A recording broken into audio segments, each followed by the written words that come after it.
Hi, I'm William Scott. I'm here to talk about parakeets, okay? Um, First thing you want to do is to buy a parakeet, which I had yet to accomplish until tomorrow. I do have personal experience with parakeets. I had one a year ago, and a year before that, I had a lot of parakeets. And over time, I've been asked how to take care of them properly because people have had them and they had died because they haven't took care of them right. Well, first of all, let's talk about your parakeet's environment. A parakeet's environment has to be a clean, spacey environment. They particularly like clean. They're just like cats. They're one of the most cleanest creatures on earth. You won't really have to worry too much about bathing them. You could just take a spray bottle and just spray it, and it would keep them clean. Or you just go into the bathroom and turn on the sink, really light water, a little bit warm, and just run them over, and they'll clean themselves by picking at their feathers and it's just like that. Parakeets are a good pet to have because they're lovable and they're tameable. Another thing is you just wanna give it time to get to know you. I mean, parakeets are like us humans. If we're around new people, we have to get used to them in a way. And we know that a parakeet ain't gonna like us if we are picking on them or hurting them. Parakeets love people, and people love parakeets as long as they're both cooperating. First of all, let's talk about where to get your parakeet. I don't particularly decide to go online and buy a parakeet, because you never know the real look of a parakeet until it gets here. And it takes days, and sometimes it depends on what company. Sometimes they won't feed them properly and keep the temperature warm, and when they're sending them over here, they need special care. They're animals. They're mammals, just like us. They might not be mammal, but they're bird. Where I particularly like to get them is from a pet store in local area, but here they don't have them. Where they usually have them in my area is down in Sedalia, Missouri. At a pet store. I don't think it has any particular name, but pet store. First of all, you want to look at your parakeet. They come in a variety of colors, any color you really want. They're very nice, beautiful creatures. You walk up to one and you take a look at it, but not too fast, and don't be excited or yelling. Parakeets are very fragile creatures. When you get your parakeet, you want to look at it, see if it has any problems with its nostrils, which should be right here above their beak. You want to look at that, and you need to check if their feathers are falling off or anything like that. Like, say if Walmart were to start selling parakeets, it'd be just like your fish. Usually they get diseases or they get really ill. But Walmart don't sell parakeets, at least I don't think, not here in Marshall, Missouri. First of all, when you get your parakeet, you want to choose out its cage, and it has to be kind of spacey, but not really spacey. I'd say about maybe yay big and yay high, maybe, or even higher. I mean, they prefer more high spots than anything. Your parakeet will need to sit in its cage around you for at least 2 or 3 days. It depends. 3 days is the best because you're leaving them alone that time and letting them start to adapt. And when you get your parakeet, you want to train it so that you can have a friend and a companion, something that you love. But you don't want to train it for like YouTube. You don't want to train it for the world to see how good you are. You want to see how good you are with your own parakeet. Parakeets are a part of the parrot family. They're the smallest one, but then again they can get pretty big. for other terms such as a budgie. A budgie is just a bigger parakeet. It's just a little bit bigger than a regular parakeet. They're beautiful creatures, just like a parakeet, except bigger. It's really something that more of people from England, Australia would call them, but if you're American or Canadian or something like that, you usually would call it a parakeet. I myself believe that people should treat parakeets just as well as any other animal. When you are handling a parakeet, you want to pick it up by its feet and its upper and its wings. You don't want to touch its chest because they don't have a strong chest-like material like we have. They don't have an adamant or something. I don't know what it's called, but they don't have it like us. When you get them, I would suggest target practice to make them become more attached to you. What you do is that you would take a stick and you would take a treat and you would stick it up to them, and if they touched it, you would have some clicker of some sort, a noise maker. I don't care, as long as it makes noise, they'll understand what you're getting to. You make that noise and then you give them the treat if they touch the stick. And eventually you'll be able to move that stick around and they would follow that stick. And they would touch it just to get food. And then you would try it with other perches and they'd move to another perch and they would touch it and they'll give you, and you can give it a treat. And eventually you'll be able to do that with your finger, and eventually they won't need a treat to get on your finger. My parakeets, I didn't really do that. I mean, my other parakeets, until my last one, I did that, but my other ones, I used to just constantly put my finger underneath their belly, and eventually they get used to that. But I don't suggest that because it really irritated them and made them mad at first. And then I discovered about this, and my last parakeet was a very, very gorgeous and sweet bird to me and others.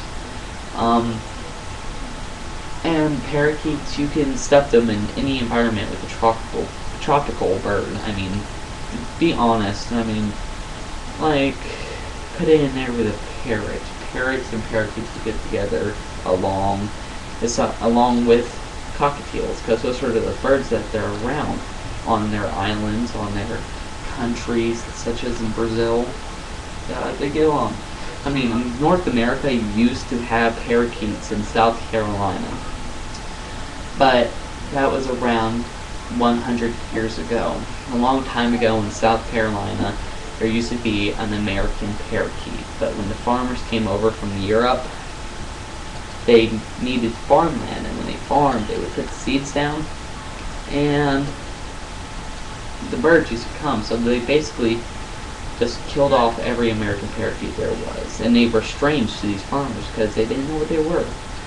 So now the American parakeets are gone. The only parrot in North America is gone. It's gone. It's actually a pretty sad thing because I would have loved having an American parakeet. I mean, I'm American, and I'm pretty sure most of the people who are going to view this are American, and they're going to love having their bird, and they love America, so they're going to love having an American bird. I mean, like in Canada and stuff, I don't think that parakeet would ever survive very well because of their ways. They're just not built for cold weather. In Mexico, I don't see why they don't live there. They just don't. They're just more down south in Brazil. They need more tropical area. I think that they used to live in Mexico a lot, but then the people started polluting and stuff like that, and they needed a resort, so back to Brazil. And Brazil is a beautiful country as well. I mean, I've never been there, but I've seen so many pictures and know so many people from there, especially since I live in this town. There's a lot of Hispanic people, Latinos, and they're all nice, every one of them. They all make sense. They all talk very good. I mean, it's not like people judge Mexicans or El Salvadorans by the way they are, but, you know, it's just that some people are just racial like that and stereotypes. Well, and when you get your parakeet, for the next couple of days, introduce it with its favorite food, and I think that would be mullet seed. Mullet seed you can buy at Walmart, maybe even a pet store they have near you, but I have no clue because I don't have a pet store near me. When you get your parakeet, you're very curious about it, and so are little ones that you live with. I mean, I live with tons of little ones. My stepdad had 4 before we moved here, and my mother had us 3. So when we combine the families, it's a big mess. And there's a lot of little ones because his kids ain't really spread apart that much by age. They're very picky. They're very. It's like curiosity killed the cat, but curiosity will eventually kill my bird. It's actually pretty funny because parakeets can get along with little ones since they're smaller and not as tall as us. I mean, I'm 15. I am on the verge of being 6 foot something now. I mean, I'm getting very close to hitting 6 foot.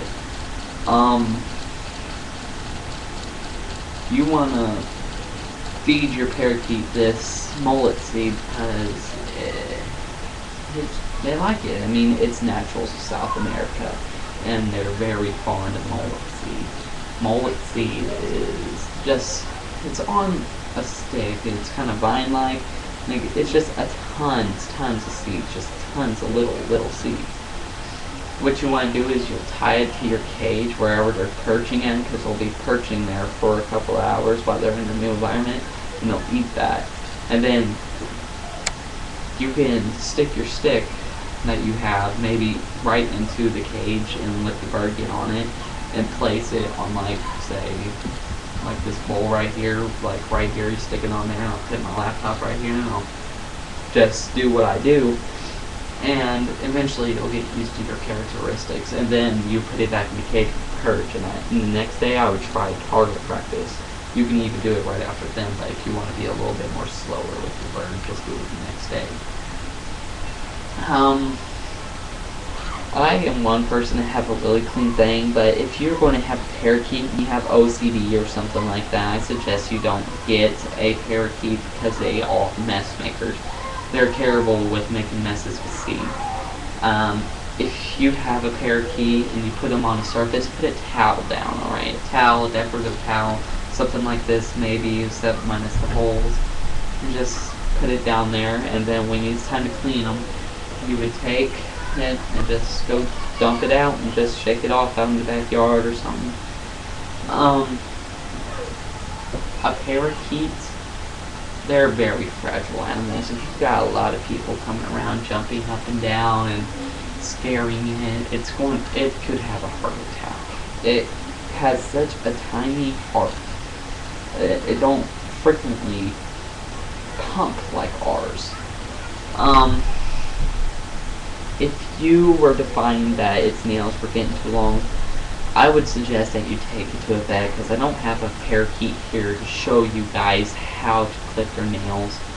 There's this little white tip on the end of the nails. Just take human clippers and clip them very gently though, because if you go any further than the little white tip, they will start to bleed, and then you would have to get cornstarch and put it on here, or take it to the vet to make sure it's not bleeding no more. And clipping wings, I would leave that right to the vet, not to yourself, right to the vet.